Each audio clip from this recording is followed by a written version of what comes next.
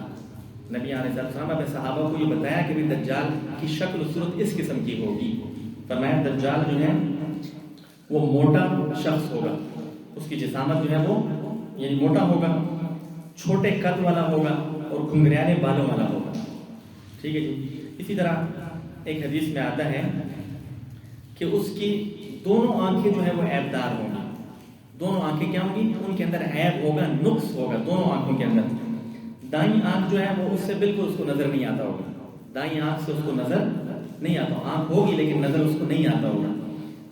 جبکہ جو بائیں آنکھ ہے وہ آنکھ جو ہے وہ کھلی ہوئی ہوگی، کیا ہوگی؟ کھلی ہوئی ہوگی۔ اس پر ناخن کی شکل کا سفید مائل گوشت ہوگا، یعنی باہر کو نکلی ہوئی ہوگی اور اس کے اوپر ہلکا سا کیا ہوگا؟ گوشت سا ہوگا، یعنی اس کے اندر عیب ہوگا، نظر آتا ہوگا لیکن صحیح نظر اس کو نہیں آتا ہوگا۔ تو یہ اس کی شکل و صورت ہے۔ تو عزیز دوستوں اور ساتھیوں، دجال جو ہے وہ ایک انسان ہے، کوئی عجیب سی مخلوق، الگ کوئی مخلوق نہیں ہے، بلکہ وہ کیا ہے؟ ایک انسان ہے، یہودیوں میں سے ہے، اور اس وقت جو ہے اللہ نے اس کو ایک جزیرے کے اندر قید کر رکھا ہے۔ ایک حدیث کے اندر، ایک لمبی حدیث کے اندر اس کی وضاحت آتی ہے، تو چونکہ وقت کم ہوتا ہے اس لیے ہم پوری حدیث بیان نہیں کر سکتے، لیکن صرف اشارہ۔ ایک حدیث کے اندر آتا ہے کہ ایک صحابی نے، بلکہ صحابہ کے ایک گروہ نے جو ہے اس کو دیکھا تھا، جزیرے کے اندر سفر کر رہے تھے، اور پھر نبی صلی اللہ علیہ وسلم کے پاس وہ آئے اور انہوں نے وہ بیان کیا کہ ہم نے فلاں شخص کو اس حالت میں دیکھا۔ پھر نبی علیہ السلام نے صحابہ کو جمع کیا اور فرمایا کہ دیکھو جو میں تمہیں بیان کرتا تھا نا، یہ وہی شخص ہے، ان لوگوں نے دجال کو دیکھا ہے، ٹھیک ہے۔ تو یہ ایک حدیث کے اندر تھوڑی سی وضاحت آتی ہے، اور مزید نبی علیہ السلام نے اس کی شکل و صورت اور کی وضاحت کی، فرمایا کہ اس کی دونوں آنکھوں کے درمیان کافر لکھا ہوا ہوگا۔ دونوں آنکھوں کے درمیان کیا لکھا ہوا ہوگا؟ کافر۔ ایک حدیث میں آتا ہے کافارا، یہ الگ سے لکھا ہوگا، اور ایک حدیث کے اندر آتا ہے کہ کافر لکھا ہوا ہوگا۔ اور دیکھیے سنیے آگے فرمایا یقرؤہ کل مؤمن کاتب وغیر کاتب، کہ اس کو ہر مومن اور مسلمان بآسانی پڑھ سکے گا، چاہے وہ لکھا پڑھا ہے یا نہیں ہے۔ دیکھیں آپ خود سوچیے، تھوڑا سا ذرا سوچیے کہ ایمان کتنی بڑی دولت ہے۔ دیکھیں ایک بندے کو پڑھنا لکھنا آتا ہے یا نہیں آتا، تب بھی وہ اس کی شیطانیت سے، اس کے مکر و فریب سے بچ سکتا ہے اور اس کو پہچان سکتا ہے۔ کس بنیاد پر؟ ایمان کی بنیاد پر۔ تو اس لیے دوستوں ساتھیوں، اپنے ایمان کی فکر انسان کو کرنی چاہیے کہ ایمان کتنی بڑی چیز ہے۔ ہم آج کل جو ہے لکھنا پڑھنا، ٹیکنالوجی فلاں اچھی چیز ہے، ان کو سیکھنا چاہیے، لیکن ہم نے ان چیزوں کے پیچھے پڑھ کر اپنے ایمان کو کیا کر دیا؟ پیچھے پھینک دیا۔ اپنے ایمان کو، اپنے اسلام کو، اپنے عقیدے کو ہم نے ثانوی حیثیت دے دی ہے ان چیزوں کے پیچھے پڑھ کر۔ تو ایسا نہیں کرنا چاہیے، یہ ساری چیزیں سیکھنی چاہیے، لیکن عقل فرنٹ پر ہمیں کس چیز کو رکھنا ہے؟ اپنے ایمان کو، اپنے ایمان کو سیکھنا، ایمان کو مضبوط کرنا، یہ چیزیں بہت ضروری ہیں۔ اگلی چیز یہ ہے کہ دجال کے نکلنے کی جگہ کون سی ہوگی؟ دجال کہاں سے نکلے گا؟ تو دجال جو ہے حدیث میں آتا ہے کہ دجال ایک جزیرے کے اندر ہے، ٹھیک ہے جی، جہاں وہ ابھی موجود ہیں، ٹھیک ہے۔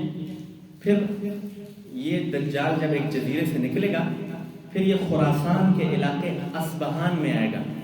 خراسان کے علاقے کہاں پر آئے گا؟ اصبہان، ٹھیک ہے۔ اصبہان اس علاقے کو آج کل شہرستان کہا جاتا ہے، ایران کا ایک شہر ہے، ٹھیک ہے۔ وہاں پر یہ دجال جو ہے وہ وہاں پر آ جائے گا، اصبہان کے علاقے میں، ٹھیک ہے۔ اور وہاں پر سے جو ہے 70,000 یہودیوں کے ساتھ وہ نکل کر جو ہے لوگوں کی طرف آئے گا، یعنی اصبہان کے علاقے میں آ کر وہاں سے 70,000 یہودیوں کو ساتھ لے کر پھر جو ہے وہ کیا ہوگا؟ باہر نکلے گا، اور پھر وہ لوگوں کے درمیان گھومے پھرے گا، اور پھر جو ہے لوگوں کو فتنوں میں مبتلا کرے گا۔ اگلی چیز یہ ہے کہ دجال جو ہے وہ پوری دنیا میں پھرے گا، ہر علاقے میں جائے گا، لیکن صرف مکہ اور مدینہ یہ دو ایسے علاقے ہیں کہ جن کے اندر دجال کا داخلہ جو ہے وہ کیا ہے؟ ممنوع۔ دجال مکہ اور مدینہ کے اندر داخل نہیں ہو سکتا۔ لیکن یہ بھی سن لیجئے کہ دیکھیں کفر اور شرک اتنی خطرناک چیز ہے کہ وہ جو ہے مکہ مدینہ بھی آپ کو جو ہے دجال کے فتنے سے نہیں بچا سکے گا اگر آپ کے دل کے اندر کفر اور شرک ہوگا۔ حدیث میں آتا ہے کہ جب دجال جو ہے مدینہ کے قریب پہنچے گا، پھر مدینہ کے اندر جو ہے سخت قسم کا زلزلہ آئے گا، 3 دفعہ زلزلہ آئے گا، اور مدینہ کے اندر جتنے بھی کافر اور منافق ہوں گے وہ سارے جو ہے دجال کی طرف نکل آئیں گے۔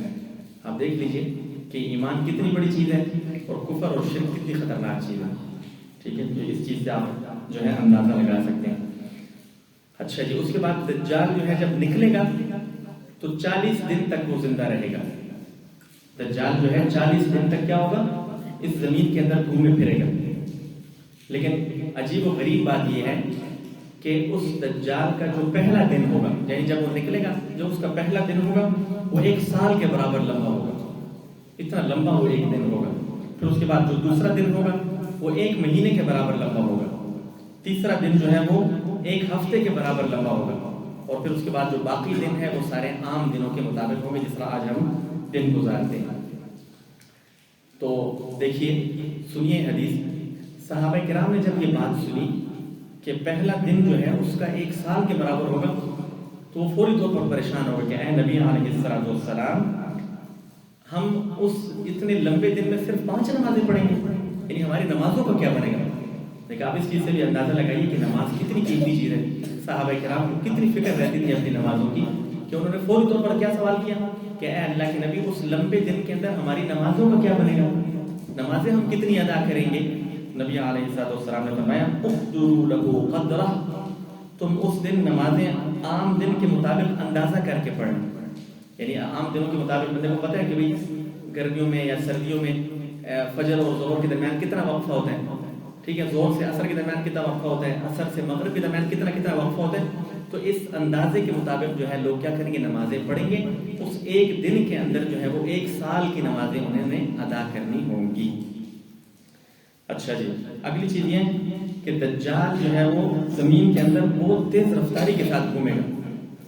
حدیث میں آتے ہیں کالغیث استدبرته الريح، جس طرح ہوا بادلوں کو بھگاتی اور چلاتی ہے.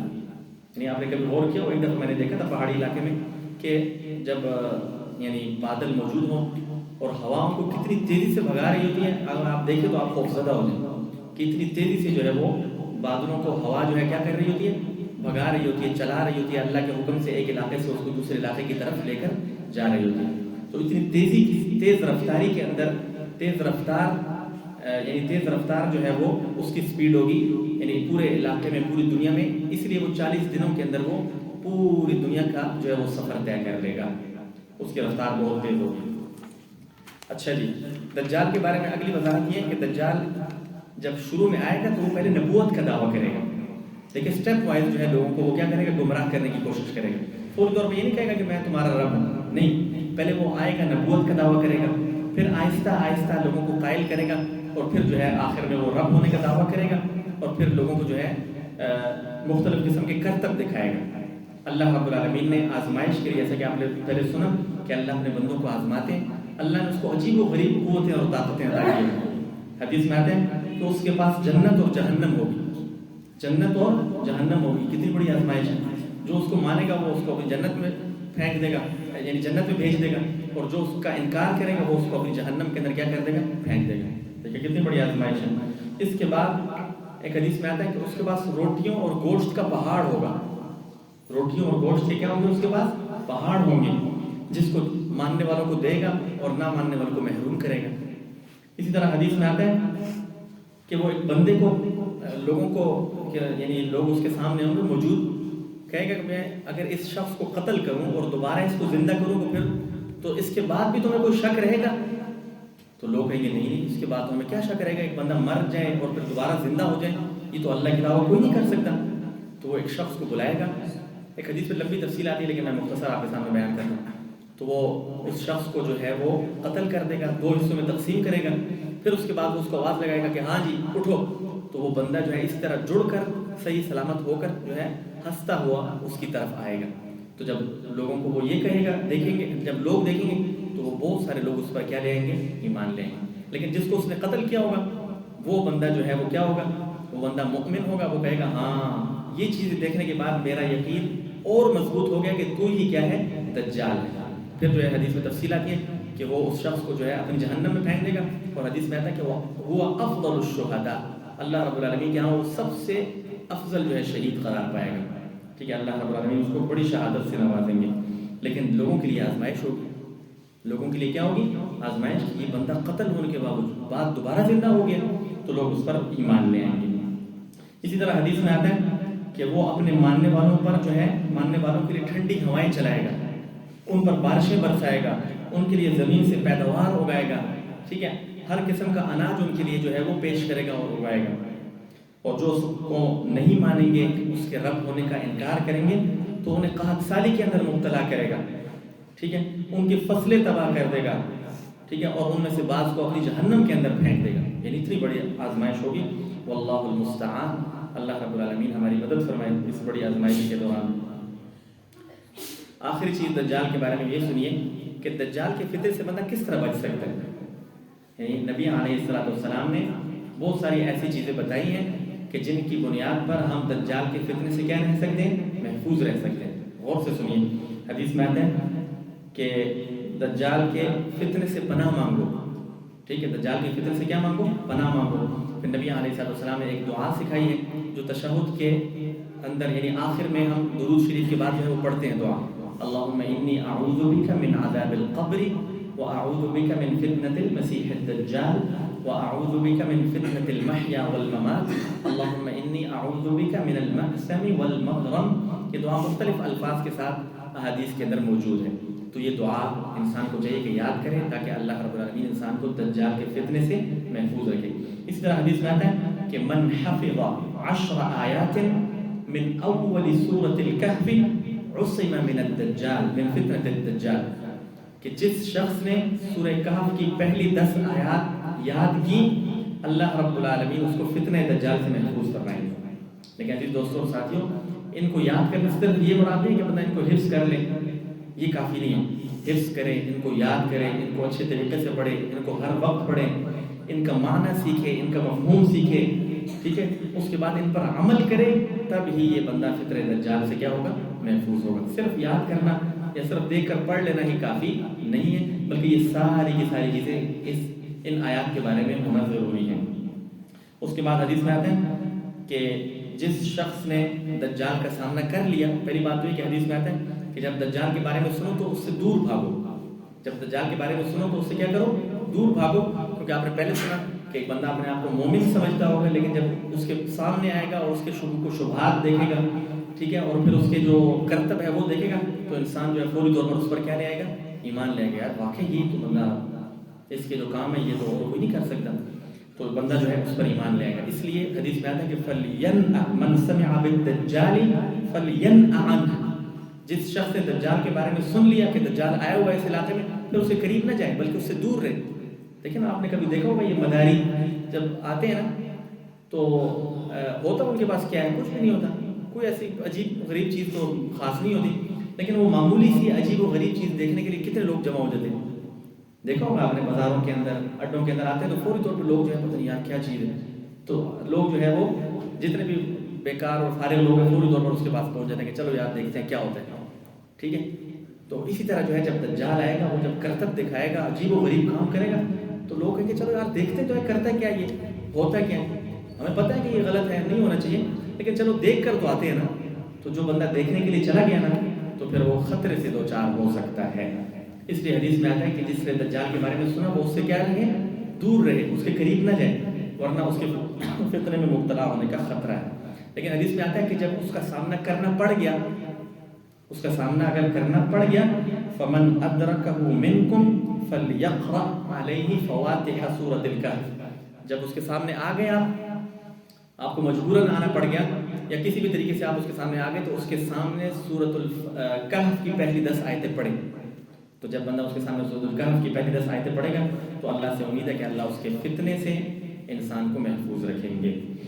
اس کے بعد اگلی نشانی جو قیامت کی بڑی بڑی نشانیوں میں سے ہے، آپ قیامت کی بڑی بڑی نشانیاں سن رہے ہیں، اگلی نشانی ہے عیسیٰ علیہ السلام کا نزول، عیسیٰ علیہ السلام کا اس دنیا میں آنا۔ قرآن کریم میں اللہ نے فرمایا وَإِنَّهُ لَعِلْمٌ لِلسَّاعَةِ فَلَا تَمْتَرُنَّ بِهَا، یقیناً عیسیٰ علیہ السلام قیامت کی نشانی ہے، تو تم ہرگز قیامت کے بارے میں شک نہ کرو۔ کیا پتہ چلا کہ عیسیٰ علیہ السلام کا آنا یہ قیامت کی کیا ہے، نشانی ہے، قرآن نے بھی فرما دیا۔ یہ بھی یاد رکھیے کہ جو عیسیٰ علیہ السلام ہیں ان کو قتل نہیں کیا گیا، جیسا کہ یہودی اور عیسائیوں کا عقیدہ ہے کہ ہم نے ان کو کیا کر دیا گیا تھا، قتل کر دیا گیا تھا۔ ایسا نہیں ہوا، بلکہ اللہ رب العالمین نے زندہ ان کو آسمانوں پر اٹھا لیا تھا، ٹھیک ہے، ابھی اس وقت وہ آسمانوں پر موجود ہیں، قیامت کے قریب اللہ رب العالمین دوبارہ ان کو زمین پر اتاریں گے۔ اچھا جی، حدیث قرآن کریم میں آتا ہے بلکہ کہ عیسیٰ علیہ السلام آ جائیں گے دنیا کے اندر، اور ان کی موت سے پہلے پہلے تمام اہل کتاب ان پر ایمان لے آئیں گے۔ ان کی موت سے پہلے پہلے تمام اہل کتاب ان پر کیا لے آئیں گے؟ ایمان لے آئیں گے۔ لیکن یہ یاد رکھیے کہ جب عیسیٰ علیہ السلام آئیں گے تو وہ اپنی یعنی موجودہ عیسائیت کی ترویج نہیں کریں گے، عیسائیت کا پرچار نہیں کریں گے آ کر، بلکہ وہ پیارے نبی محمد صلی اللہ علیہ وسلم کے لائے ہوئے دین ہی کو اس دنیا پر کیا کریں گے؟ غالب کریں گے۔ جو پیارے نبی محمد صلی اللہ علیہ وسلم ہمیں دین دے کر گئے ہیں، اسی کو وہ کیا کریں گے؟ دنیا پر غالب کر کے دکھائیں گے۔ نبی علیہ السلام نے ان کے بارے میں فرمایا کہ ان کا رنگ جو ہے وہ سرخ و سفید ہوگا، بال سیدھے ہوں گے اور قد جو ہے وہ درمیانہ ہوگا۔ اور اسی طرح ایک غور طلب چیز یہ ہے، ایک حدیث میں بیان آیا ہے کہ ان کے نزول کا وقت وہ کس طرح آسمان سے نازل ہوں گے۔ حدیث میں آتا ہے کہ امام مہدی جو ہے وہ موجود ہوں گے اپنے لوگوں کے ساتھ، اپنے لوگوں کے ساتھ امام مہدی کیا ہوں گے؟ موجود ہوں گے۔ تو نماز فجر کے لیے اقامت کہہ دی گئی ہوگی۔ اسی دوران عیسیٰ علیہ السلام یعنی اقامت ہو چکی ہے نماز کے لیے، لوگ جو ہے صفیں باندھ رہے ہیں، صفیں بنا رہے ہیں، نماز کے لیے کھڑے ہونے لگے، تو اسی دوران جو ہے زرد رنگ کے 2 کپڑوں میں ملبوس 2 فرشتوں کے بازوؤں پر اپنے ہاتھ رکھے ہوئے عیسیٰ علیہ السلام جو ہے وہ نیچے اتریں گے ایک مینار پر۔ حدیث میں آتا ہے کہ مینار پر جو ہے، مینار کے پاس جو ہے ان کا نزول ہوگا، تو فرشتوں کے بازوؤں پر جو ہے انہوں نے اپنے ہاتھ رکھے ہوئے ہوں گے اور اس طرح جو ہے وہ زمین پر نازل ہوں گے۔ تو جب وہ نیچے آ جائیں گے تو امام مہدی ان کو پہچان لیں گے، ٹھیک ہے، تو امام مہدی جو ہے وہ ان سے گزارش کریں گے کہ آپ آئیں اور ہمیں نماز پڑھائیں، آپ آئیں اور ہمیں نماز پڑھائیں۔ تو سنیے اور غور کیجیے، دیکھیے ان کا جواب کیا ہوگا۔ عیسیٰ علیہ السلام کہیں گے فَيَقُولُ لَا إِنَّ بَعْضَكُمْ عَلَى بَعْضٍ أُمَرَاء تَكْرِمَةَ اللَّهِ هَذِهِ الْأُمَّةِ، وہ فرمائیں گے نہیں، امام تم ہی میں سے ہوگا، امام تم ہی میں سے ہوگا۔ یہ اس امت کے لیے اللہ رب العالمین کی طرف سے ایک عطا کردہ اعزاز ہے کہ اس امت کو اللہ رب العالمین نے کتنا بڑا اعزاز عطا کیا کہ ایک نبی جو ہے امتی کے پیچھے نماز پڑھ رہا ہے۔ تو یہ امت محمدیہ صلی اللہ علیہ وسلم یہ ایک عظیم امت ہے، اس لیے ہمیں چاہیے کہ ہم اپنی عظمت، اپنی شان کو پہچانیں اور نبی علیہ السلام کی جو ہے وہ ان کی قدر کریں، ان کی عزت کریں، ان کے لائے ہوئے دین پر عمل کریں، کیونکہ اللہ رب العالمین نے ان کی وجہ سے ہمیں بڑی عزت عطا کی، بہت بڑی عزت ہے، لیکن کاش کہ ہم اپنی اس عزت کو سمجھیں۔ اگلی بات یہ ہے کہ عیسیٰ علیہ السلام جو ہے وہ جب نازل ہوں گے، آئیں گے تو انصاف کرنے والے حکمران کی حیثیت سے آئیں گے، انصاف کرنے والے حکمران کی حیثیت سے وہ زمین پر تشریف لائیں گے۔ جو صلیب ہے نا، صلیب آج کل جو عیسائی جو ہے بڑا آگے آگے کرتے ہیں اس کو، اور اس کی عبادت بھی کرتے ہیں، اور یہ عیسائیوں کا نشان ہے۔ حدیث میں آتا ہے کہ عیسیٰ علیہ السلام اس صلیب کو توڑیں گے، خنزیر کو قتل کریں گے، ٹھیک ہے، جو آج کل یہودی اور عیسائی کھاتے ہیں، ٹھیک ہے، اس طرح جزیہ اور ٹیکس کے نظام کو وہ کیا کریں گے؟ ختم کریں گے۔ جب عیسیٰ علیہ السلام دنیا میں تشریف لائیں گے تو ہر طرف جو ہے وہ پھر صلح اور سلامتی والا جو ہے وہ ماحول پیدا ہو جائے گا، ہر طرف امن و امان ہوگا۔ حدیث میں آتا ہے کہ تلواریں جو ہیں وہ پھر وہ درانتیاں بن جائیں گی، تلواروں کا استعمال پھر نہیں رہے گا، تلواروں کی ضرورت ہی پیش نہیں آئے گی۔ جب ہر طرف امن و امان ہے، ہر طرف اچھا ماحول ہے، تو پھر اسلحے اور تلواروں کی ضرورت پیش نہیں آئے گی۔ اور اسی طرح حدیث میں آتا ہے کہ ہر زہر والے جانور کا زہر ختم ہو جائے گا، ہر زہر والے جانور کا زہر کیا ہو جائے گا؟ ختم ہو جائے گا، یہاں تک کہ بچہ جو ہے وہ سانپ کے ساتھ جو ہے وہ کھیلے گا لیکن سانپ اس کو کوئی نقصان نہیں پہنچائے گا، ٹھیک ہے، اتنا امن اور امان جو ہے وہ پیدا ہو جائے گا۔ اس طرح حدیث میں آتا ہے کہ یہ گائے، بکریاں، شیر، بھیڑیا، دیکھیں نا ایک دوسرے کے کتنے بڑے دشمن ہیں، کھاتے ہیں ایک دوسرے کو، لیکن اس دور کے اندر یہ ایک دوسرے کے ساتھ چریں گے، پھریں گے، لیکن وہ ایک دوسرے کو نقصان نہیں پہنچائیں گے۔ اتنا امن اور سلامتی جو ہے اللہ رب العالمین لوگوں کو عطا کریں گے، اتنی امن اور سلامتی۔ اور پھر مزید دیکھیں کہ ان کے دور حکومت کے اندر اللہ کتنی برکتیں نازل کرے گا. حدیث میں آتا ہے، غور سے سنیے کہ حدیث میں آتا ہے ایک انار جو ہے، ایک انار دیکھا ہوگا آپ نے کتنا بڑا ہے، اتنا سا انار ہوتا ہے، لیکن ان کے دور میں یہ انار جو ہے اتنا بڑا ہو جائے گا کہ ایک پوری جماعت جو ہے وہ اسے کھائے گی.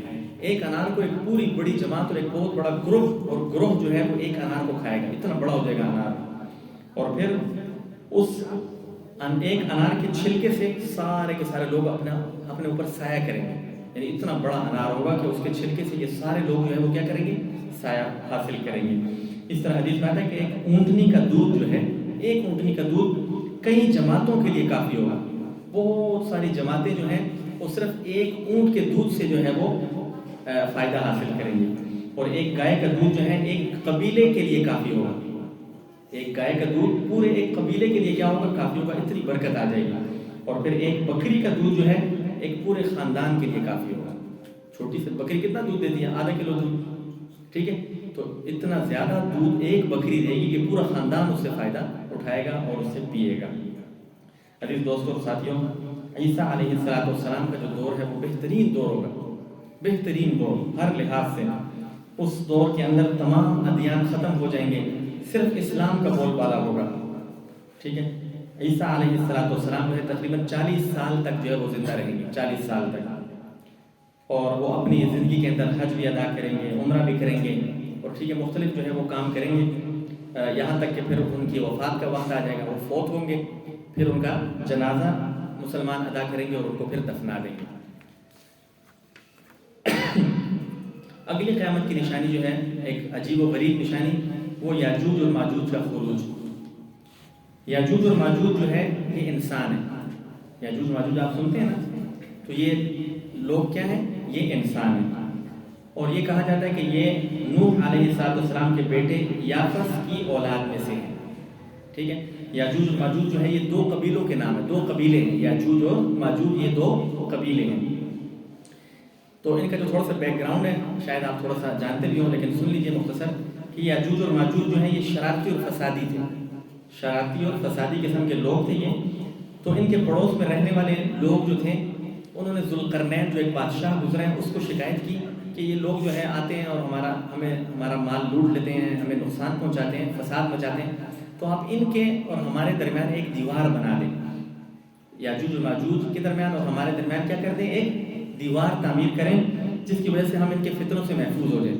تو ذوالقرنین نے پھر ایک بہت عظیم اور عجیب و غریب دیوار جو ہے تعمیر کی، جس کا تذکرہ جو سورہ کہف کے اندر موجود ہے، آپ سنتے رہتے ہیں. ٹھیک ہے، تو وہ بہت بڑی عظیم دیوار جو ہے اس نے ان کے درمیان بنا دی.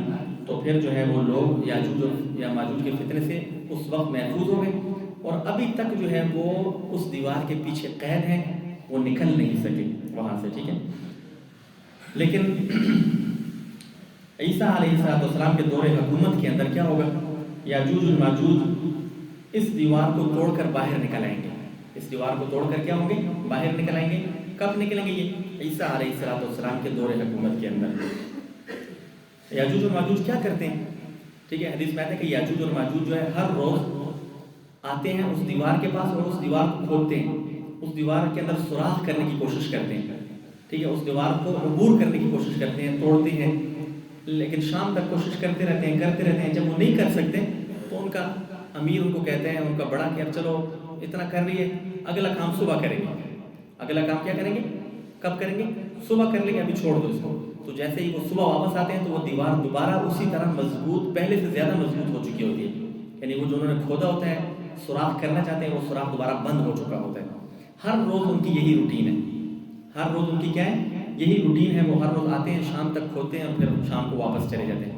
لیکن جب ان کو اللہ رب العالمین نکالنا چاہے گا، ٹھیک ہے، تو شام کا وقت جب ہر روز کھودتے ہیں، ایک دن جو ہے وہ شام تک کھودیں گے تو ان کا امیر ان کو کہے گا کہ ابھی شام ہو چکی ہے، چلو انشاءاللہ کل ہم جو ہے اس کو کھودیں گے، اس سے آگے ہم اگلا کام انشاءاللہ کل کریں گے. تو اس انشاءاللہ کے اندر اتنی برکت ہے، دیکھیں ٹھیک ہے، سمجھنے کی ضرورت ہے کہ انشاءاللہ کتنا عظیم کلمہ ہے. اللہ ان کی زبان پر جاری کر دے گا کیونکہ اللہ نے انہیں نکالنا ہے. تو یہ کلمہ جب وہ کہیں گے کہ انشاءاللہ ہم یہ کام اگلا کام کل کریں گے، تو وہ واپس چلے جائیں گے، اور جب کل واپس آئیں گے تو وہ دیوار اسی طرح جتنی انہوں نے توڑی تھی، جتنا انہوں نے سوراخ کیا تھا اتنی ہی ہوگی وہ. تو آگے وہ دوبارہ اگلا سوراخ کریں گے، یعنی اگلا یعنی مزید اس کو کھودیں گے، سوراخ کریں گے، اور اس کے بعد وہ وہاں سے کیا ہوں گے، جوک در جوک نکل آئیں گے. اللہ رب العالمین نے کیونکہ ان کو نکالنے کا ارادہ کیا ہے. اچھا جی، جب وہ لوگوں کی طرف نکلیں گے تو وہ اتنی کثیر تعداد میں ہوں گے اور اتنے فسادی ہوں گے کہ لوگ ان سے ڈر کر جو ہے وہ قلعوں کے اندر چھپ جائیں گے. بڑے بڑے قلعوں کے اندر جو ہے وہ مضبوط قلعوں کے اندر وہ چھپ جائیں گے ان سے بچنے کے لیے. اور ان کا فساد اتنا زیادہ ہوگا کہ وہ زمین میں خوب فساد مچائیں گے. فصلیں لوگوں کی تباہ و برباد ہو جائیں گی، دریاؤں کا پانی پی جائیں گے، پورے دریا کا پانی وہ کیا کریں گے، پی جائیں گے. اسی طرح جانوروں کو قتل کریں گے اور بہت بڑا فساد اس زمین کے اندر وہ مچائیں گے.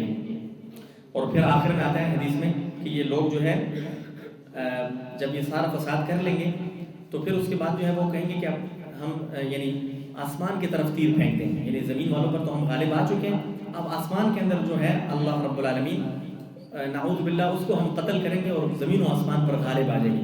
تو جب آسمان کی طرف وہ تیر پھینکیں گے تو اللہ کی طرف سے آزمائش ہوگی، وہ تیر جو ہے وہ خون سے بھرے ہوئے واپس آئیں گے. تو وہ کہیں گے کہ بس اب ہم جو ہے زمین اور آسمان سب لوگوں پر کیا آ چکے ہیں، غالب آ چکے ہیں. تو یہ بہت بڑا فتنہ ہوگا. یہ بھی اس وقت جب یہ فتنہ اور فساد ہو رہا ہوگا، اس وقت عیسیٰ علیہ السلام اپنے ساتھیوں سمیت کوہ طور پر موجود ہوں گے. طور پہاڑ پر اس وقت یہ عیسیٰ علیہ السلام اور ان کے جو ساتھی ہوں گے وہ اس جگہ پر موجود ہوں گے، اس جگہ پر انہوں نے پناہ لی ہوئی ہوگی. تو عیسیٰ علیہ السلام اللہ سے دعا کریں گے کیونکہ وہاں پر رہتے ہوئے ان کو بڑی مشکلات اور پریشانیاں ہوگی. ایک حدیث میں تفصیل بھی آتی ہے لیکن وقت کم ہے. تو وہاں پر بہت زیادہ پریشان ہوں گے، وہ کھانے پینے کی قلت ہوگی بہت زیادہ، کیونکہ ایک پہاڑ کے اندر جو ہے وہ اتنے بڑی تعداد میں لوگ جو ہے موجود ہوں گے. تو وہ عیسیٰ علیہ السلام اور مسلمان جو ہے اللہ سے دعا کریں گے کہ اللہ ہمیں اس فتنے سے محفوظ فرما، اللہ اس عذاب سے ہماری جان چھڑا.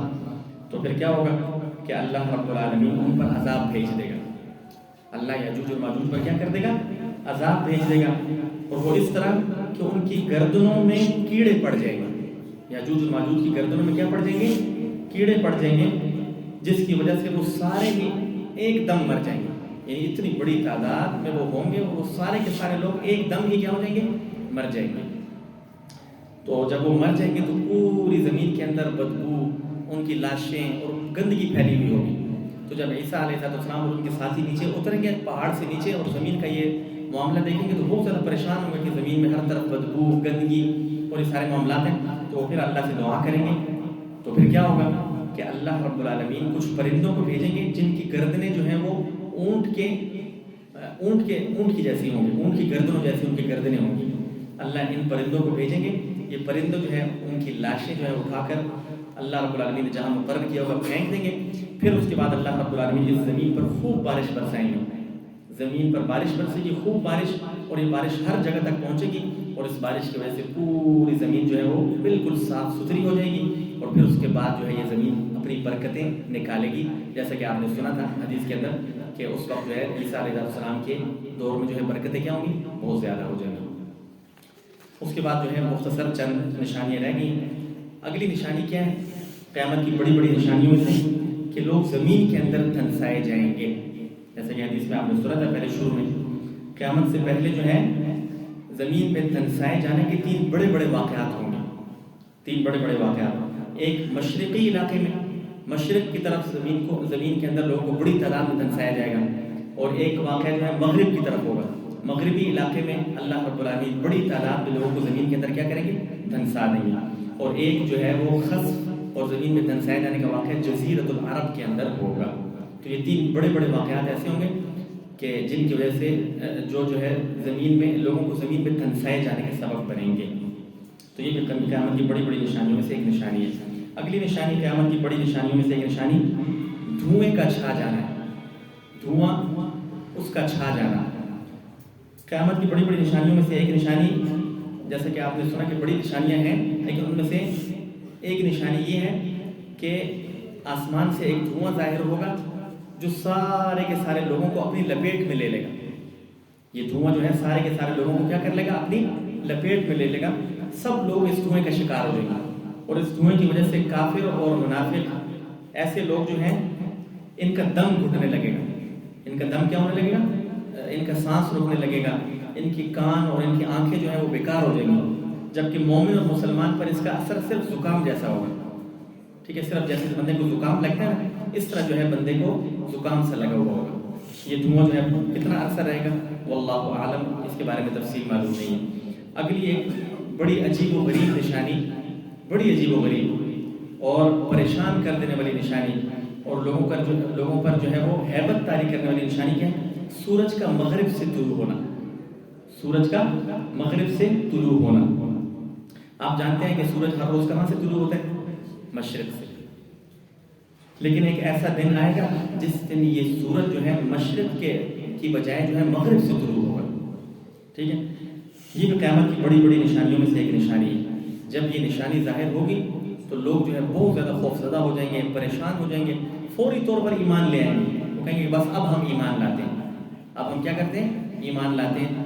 تو لیکن اللہ نے قرآن کریم میں فرمایا لا ينفع، حدیث میں آتا ہے بلکہ لا تقوم الساعة حتى تطلع الشمس من مغربها فإذا رآها الناس آمن من عليها.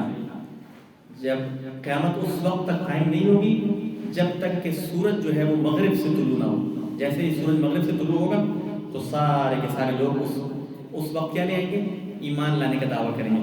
لیکن قرآن میں اللہ نے فرمایا فذاک، بلکہ حدیث میں آتا ہے کہ فذاک، یہ وہ وقت ہے جس کے بارے میں اللہ نے فرمایا لا ينفع نفسا ایمانها لم تكن آمنت من قبل او کسبت فی ایمانها خیرا. لیکن اس وقت ایمان لانے کا کوئی فائدہ نہیں ہوگا. جس نے بھی ایمان نہیں لایا اس کے بعد جو ہے اس کو ایمان کا فائدہ نہیں ہوگا. بلکہ حدیث میں آتا ہے کہ توبہ کا دروازہ ہی بند ہو جائے گا. قیامت تک جو ہے توبہ کا دروازہ کیا ہو جائے گا؟ بند ہو جائے گا جب سورج مغرب سے طلوع ہوگا. تو عزیز دوستوں اور ساتھیوں، آج ہمارے پاس وقت ہے کہ ہم توبہ کریں، استغفار کریں، اللہ سے اپنے گناہوں کی معافی مانگیں. ٹھیک ہے، تاکہ اللہ رب العالمین ہمارے گناہ معاف کر دے. ہر قسم کا گناہ معاف ہو سکتا ہے، شرک، کفر اور ٹھیک ہے ہر قسم کا بدعات، خرافات، بے حیائی، جس سے جو بھی گناہ ہوا ہے اللہ رب العالمین کو معاف کرنے کے بشرطے کہ بندہ اللہ سے اپنے گناہوں کی معافی مانگے. تو اس کے بعد اگلی نشانی کیا ہے کہ ایک جانور کا زمین سے نکلنا. ایک جانور کا زمین سے نکلنا. قیامت کی بڑی بڑی نشانیوں میں سے ایک نشانی یہ ہے کہ ایک جانور زمین سے نکلے گا. اس کی خلقت اور اس کی شکل و صورت بڑی عجیب قسم کی ہوگی اور وہ جو ہے اس کا کام کیا ہوگا؟ وہ لوگوں سے باتیں کرے گا اور نشاندہی کرے گا کہ فلاں شخص مومن ہے اور فلاں شخص کیا ہے؟ کافر ہے. ٹھیک ہے، فلاں شخص مومن ہے اور فلاں شخص کیا ہے؟ کافر ہے. مہر لگا کر وہ بتا دے گا کہ بھئی یہ بندہ جو ہے مومن ہے اور یہ بندہ کیا ہے؟ کافر ہے. اس کے بعد جو زندگی لوگوں کی گزرے گی ہر بندہ جو ہے پہچان سکے گا کہ کون بندہ مسلمان ہے اور کون بندہ کیا ہے؟ کافر ہے. ٹھیک ہے، تو اس طرح کی اس کے بعد جو ہے لوگ زندگی گزاریں گے کچھ ٹائم. ٹھیک ہے، لیکن ہر بندے کو پتہ ہوگا کہ یہ بندہ مسلمان ہے اور یہ بندہ کیا ہے؟ کافر ہے. اس کے بعد توبہ اور استغفار اور یہ ساری چیزیں کیا ہو چکی ہوں گی؟ ختم ہو چکی ہوں گی. اگلی چیز وہ ایک آگ کا نکلنا ہے. اس طرح حدیث میں آپ نے سنا تھا کہ آخری چیز کیا ہے؟ ایک آگ نکلے گی. یمن سے کے علاقے سے ایک آگ نکلے گی کہ جو لوگوں کو میدان محشر یعنی شام کی طرف دھکیلے گی. ٹھیک ہے، قیامت سے پہلے ہر مومن اور مسلمان جو ہے وہ شام کی طرف ہجرت کر جائے گا. ہر مومن مسلمان کی طرف ہجرت کر جائے گا شام کی طرف. تو کچھ شریر قسم کے لوگ اور کافر و منافق جو ہے دنیا کے اندر رہ جائیں گے، مختلف علاقوں میں رہ رہے ہوں گے. تو پھر جب قیامت کا وقت قریب آئے گا تو اللہ رب العالمین یمن کے علاقے سے ایک آگ نکالیں گے جو پوری دنیا کے اندر پھیل جائے گی. اور یہ آگ جو ہے یہ لوگوں کو میدان محشر کی طرف شام کی طرف دھکیلے گی، ہانک کر لے جائے گی، زبردستی ان کو اس علاقے کی طرف جانے پر مجبور کرے گی. ایک حدیث میں تفصیل آتی ہے، فرمایا کہ یہ جب لوگ سفر کر رہے ہوں گے تو یہ لوگوں کے ساتھ ساتھ سفر کر رہی ہوگی، لوگوں کو دھکیل رہی ہوگی. جب لوگ تھک جائیں گے، آرام کریں گے تو یہ آگ بھی وہاں پر ٹھہر جائے گی. جب لوگ رات گزاریں گے تو یہ آگ بھی ان کے ساتھ وہاں پر کیا کرے گی؟ رات گزارے گی. اس کے بعد جب سفر لوگ شروع کریں گے تو یہ لوگوں کے ساتھ ساتھ رہے گی یہاں تک کہ یہ آگ ان کو میدان محشر کے قریب یعنی شام کے علاقے میں پہنچا دے گی. تو کیا پتہ چلا کہ سارے کے سارے لوگ وہاں پر کیا ہوں گے؟ اکٹھے ہو چکے ہوں گے، چاہے اچھے ہیں چاہے برے ہیں. اس کے بعد کیا ہوگا کہ ایک عمدہ قسم کی، ایک نرم قسم کی اور ایک خوشبودار ہوا اللہ رب العالمین چلائیں گے. ٹھیک ہے، یہ بھی ایک یمن کے علاقے سے حدیث میں آتا ہے نکلے گی یہ ہوا، خوشبودار ہوا، نرم و ملائم ہوا. ٹھیک ہے، کستوری جیسی خوشبو والی ہوا یہ آئے گی، اور اس ہوا کے اثر سے دنیا کے اندر جہاں بھی کوئی مومن اور مسلمان موجود ہوگا وہ فوت ہو جائے گا، وہ مر جائے گا، اس کی روح جو ہے وہ قبض ہو جائے گی، ٹھیک ہے۔ زمین پر جو ہے وہ صرف اور صرف کافر اور مشرک ہی رہ جائیں گے۔ اگر کسی کے دل کے اندر رائی کے دانے کے برابر بھی ایمان ہوگا تو وہ کیا ہو جائے گا، وہ بندہ اس ہوا کے اثر سے کیا ہو جائے گا، مر جائے گا اور فوت ہو جائے گا۔ پھر قیامت جو ہے بدترین لوگوں پر قائم ہوگا، بدترین قسم کے لوگ رہ جائیں گے۔ دنیا جو ہے اس کے اندر حدیث میں آتا ہے کہ دوبارہ بت پرستی شروع ہو جائے گی۔ آپ عیسیٰ علیہ السلام کے بارے میں آپ نے سنا تھا کہ اس کے بعد کفر اور شرک ختم ہو چکا ہوگا، سارے کے سارے لوگ نیک بن جائیں گے، لیکن کیا ہوگا، رفتہ رفتہ یہ چیزیں جب ٹائم گزرے گا تو لوگ دوبارہ جو ہے وہ کیا ہو جائے گی، بت پرستی شروع ہو جائے گی دنیا کے اندر، ہر طرف گناہ اور بے حیائی کے کام عام ہو جائیں گے، یہاں تک کہ حدیث میں آتا ہے لا تقوم الساعة حتى يتسافدوا في الطرق تسافد الحمیر، یہاں تک کہ لوگ جو ہے قیامت اس وقت تک قائم نہیں ہوگی یہاں تک کہ لوگ راستوں میں گدھوں کی طرح بدکاری کریں، گدھوں کی طرح لوگ بدکاری کریں گے، راستوں کے اندر جو ہے وہ زناکاری ہو رہی ہوگی۔ اور حدیث میں آتا ہے کہ اس وقت بہترین آدمی یعنی ان میں سے بہتر وہ ہوگا جو ان کو کہے گا کہ یار کرنا ہی ہے، کم از کم سائڈ پہ تو ہو جاؤ، کم از کم جو ہے وہ سائڈ پر ہو کر ایک پردے میں یہ کام کر لو، تو جو ہے اس قسم کے لوگ رہ جائیں گے، شریر قسم کے لوگ۔ اور ایک حدیث میں آتا ہے لا تقوم الساعة حتى لا يقال في الارض اللہ اللہ، قیامت اس وقت تک قائم نہیں ہوگی یہاں تک کہ زمین پر ایک بھی شخص اللہ کا نام لینے والا باقی نہیں رہے گا، یعنی بدترین قسم کے لوگ، بیکار قسم کے لوگ جو زمین کے اندر باقی رہیں گے، ان پر اللہ قیامت قائم کریں گے۔ فرمایا حدیث میں لا تقوم الساعة الا على شرار الخلق، قیامت جو ہے وہ بدترین قسم کے لوگوں پر قائم ہوگی، اور پھر جو ہے اللہ رب العالمین جو ہے اس کائنات کو فنا کریں گے۔ تو اللہ رب العالمین سے دعا ہے کہ جو کچھ ہم سب نے سنا، میں نے سنایا، اللہ ہم سب کو سمجھنے کی اور پھر عمل کرنے کی توفیق عطا فرمائے۔ اقول قولی ھذا واستغفر اللہ لی ولکم ولسائر المسلمین فاستغفروہ